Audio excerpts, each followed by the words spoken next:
नमस्कार, मी DT आंबेगावे. आपण पाहत आहात सत्य पोलीस टाइम्स.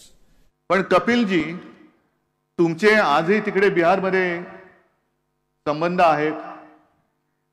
माझं मत आहे, तुम्ही त्यांना सांगा ज्या ज्या वेळेला मोदीजी येतील बिहारमध्ये तेव्हा त्यांना तो एक व्हिडिओ आहे, आज सुद्धा युट्यूबवर अवेलेबल आहे, नसेल तर मी देतो. साधारणतः 8-1 वर्षापूर्वीची बिहार मधल्या निवडणुकीत मोदीजींनी सगळ्यांना सांगितलं होतं कि मैं तो नया था, कुछ समझ में बात आ रही नहीं आ रही थी, अब भी आ रही है नहीं आ रही हमें नहीं पता, लेकिन उस वक्त तो मेरे समझ में कुछ बात नहीं आ रही थी. अब सारी बातें समझ में आने लगी है और अब पता चला कि 50,000 करोड़ से कुछ बिहार का होने वाला नहीं है. मग त्यांनी त्याच सभेत सांगितलं कि कितना दे दूं, 50,000 दे दूं कि और ज्यादा. वो लोक वेड्यासारखी म्हणत होती और ज्यादा, 60,000 दे दूं कि और ज्यादा, और ज्यादा, 70,000 दे दूं कि और ज्यादा. असं करत करत जणू काय मतांचा लिलावच मांडलाय. असं करत करत 90,000ला बोली थांबली आणि मोदीजींनी 1.25 लाख कोटीचं पॅकेज बिहारला जाहीर केलं होतं 8 वर्षापूर्वी. नितीशजींना विचारा त्यातले किती पैसे आले आणि किती बिहारच्या जनतेसाठी वापरले याचा हिशोब मांडा. जर 1.25 लाख कोटी आले असतील तर मग आम्ही सुद्धा तुमच्या बरोबर यायला तयार आहोत. आमचं उघडच आहे. पण हा जो काही फसवाफसवीचा खेळ सुरू आहे, पूर्वी दिलीप प्रभावळकरांचं एक चांगलं चालायचं हसवा फसवी, आता मोदीजींचं सुरू आहे फसवाफसवी. फसवाफसवी वेगवेगळी रूपं घेऊन येतात, वेगवेगळे काहीतरी भाई और बहनों मेरा और आपका बहुत पुराना रिश्ता है, आपण एकदम गांगरून जातो. अरे हो खरं आहे यांचं. पण आपण विसरून जातो की पूर्वी काय बोलले होते. 2 वेळा आमची फसगत झाली. आधीपासून 25-30 वर्ष आधी शिवसेना आणि भारतीय जनता पक्षाची युती होतीच, पण 2 वेळेला आम्ही मोदीजींच्या त्या सगळ्या भूलथापांना भुललो होतो. आम्ही त्यांना पाठिंबा दिला आणि पदरात काय पडले. बरं धोंडे पडले तरी ठीक आहे, कारण धोंड्याला शेंदूर फासला तर देव तरी होतो. यांचं काय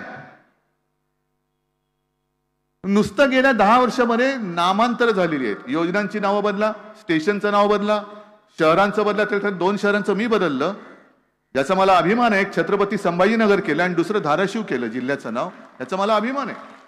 आणि काँग्रेस राष्ट्रवादीने मला पाठिंबा दिला होता. पण आता नुसतं योजनांचं किंवा गावांचं नाव नाही बदलत. आता यांनी जुमल्याचं नाव सुद्धा गॅरंटी म्हणून केलेलं आहे. जे आतापर्यंत जुमले होते, अच्छे दिन आएंगे, नहीं वो तो जुमला होता है. इस चुनाव के वक्त तो ऐसी बातें कहनी पड़ती, उसमें क्या है.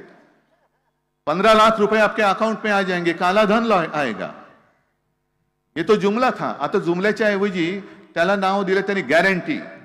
तुम्ही किती पैसे खा, काय वाटेल ते करा, भाजपात या, आपका बाल भी नहीं बाका होगा, मेरी गॅरंटी आहे, मोदी गॅरंटी आहे. आणि तुम्हाला खोटं वाटतं की काय मी बोलतोय ते. तुमचा विश्वास आज सुद्धा माझ्यापेक्षा त्यांच्यावर असेल तर मग प्रश्नच मिटला. पण साधी गोष्ट सांगतो, काल भारतीय जनता पक्षाने पहिली यादी जाहीर केली. किती 195 लोकांची. आता 195 लोकांमध्ये हा त्यांचा प्रश्न आहे, पक्षांतर्गत आहे. मी काय त्याच्यात जाऊ इच्छित नाही. म्हणजे भाजपात पण जाऊ इच्छित नाही आणि त्यांच्या पक्षांतर्गत बाबीत सुद्धा जाऊ इच्छित नाही. पण जी 195 लोकांची यादी आली त्या यादीमध्ये कोणाकोणाची नावं आहेत, मोदीजींचं आहे, शहांचं आहे, सगळे. पण मोदीजी, आम्हाला नरेंद्र मोदी आणि अमित शहा ही नावं माहिती नव्हती. तुमची आमची ओळख पाळख नव्हती. भारतीय जनता पक्षाची ओळख आम्हाला प्रमोद महाजन आणि गोपीनाथ मुंडे यांनी करून दिली. आणि अगदी शिवसेना भारतीय जनता पक्षाच्या युतीचे शिल्पकार म्हणून सुद्धा प्रमोद महाजन यांचं नाव लिहिलं जातं आहेच, कारण आमचे कौटुंबिक संबंध तेव्हा होतेच. पण त्यानंतर जे त्यांच्या सोबतीने आले ते नितीन गडकरी आले.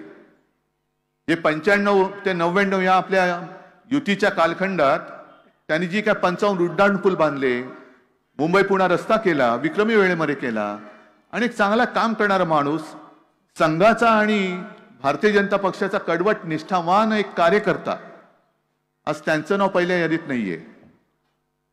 मग कोणीतरी म्हणेल अहो तुम्हाला काय अक्कल आहे की नाही, महाराष्ट्राची यादी अजून जाहीरच झालेली नाही. ठीक आहे ना, महाराष्ट्राची यादी जाहीर नसेल झाली, पण मुंबईतला एक माणूस ज्याच्यावरती भाजपानेच आरोप केले होते बेहिशोबी संपत्ती गोळा केली म्हणून, तो मुंबईत राहणार माणूस कृपाशंकर सिंह, त्याचं पहिल्या यादीत नाव आहे, पण निष्ठावंत नितीन गडकरींचं नाव नाहीये.